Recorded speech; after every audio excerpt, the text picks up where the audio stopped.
കൊച്ചേ, അതെ അന്നൊരു അബദ്ധം പറ്റിയതാ, മനഃപൂർവ്വം ചെയ്തല്ലേ കേട്ടോ. എന്തായാലും നന്നായി. ഉണ്ടായിരുന്ന ഒരു ജോലി പോയി കിട്ടി. നാട്ടുകാർക്ക് നോക്കി ചിരിക്കാനുള്ള ഒരു കാഴ്ച വസ്തുവായി. കൂടുതൽ ചിരിപ്പിക്കാൻ താനിങ്ങനെ ഒപ്പം നടക്കുന്നുണ്ടല്ലോ.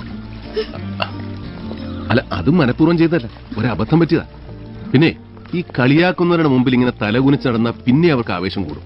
നല്ല നമ്ര ശിരസ്കായി തല ഉയർത്തിപ്പിടിച്ച് നടക്കും. ഇത് എവിടെ പോയിട്ട് വരുന്നു രണ്ടാളും? പുതിയ വിരുന്നിന് പോയിട്ട് വരികയായിരിക്കും. അതോ ടൗണിലെ ഏതെങ്കിലും ഹോട്ടലിൽ താമസിച്ചുള്ളവരാണോ?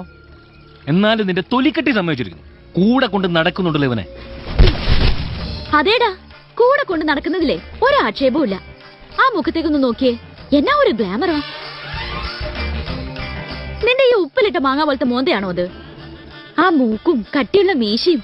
ഈ നാട്ടിലുണ്ട് ഇത്രയും ചേലുള്ള ഒരു ചെറുക്കൻ. കാരണം ഒരു 2 നാരങ്ങ വെള്ളം. ചേട്ടന് ഉപ്പാണ് മധുരാണോ? എന്തായാലും മതി. ഞാനേ എനിക്ക് ഇഷ്ടമുള്ള ആളോടൊപ്പം പൊറുക്കും. ചേട്ടൻ കൂടി ചേട്ടാ, അതിന് നിനക്ക് വല്ല ദണ്ണം ഉണ്ടോടാ? കാശ് ചേട്ടൻ കൊടുക്കോ ഞാൻ കൊടുക്കണോ? ഞാൻ കൊടുക്കാം.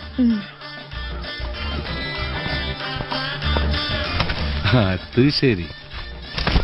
ചേട്ടാ, ആ സഞ്ചി ഒന്ന് എടുത്തോ.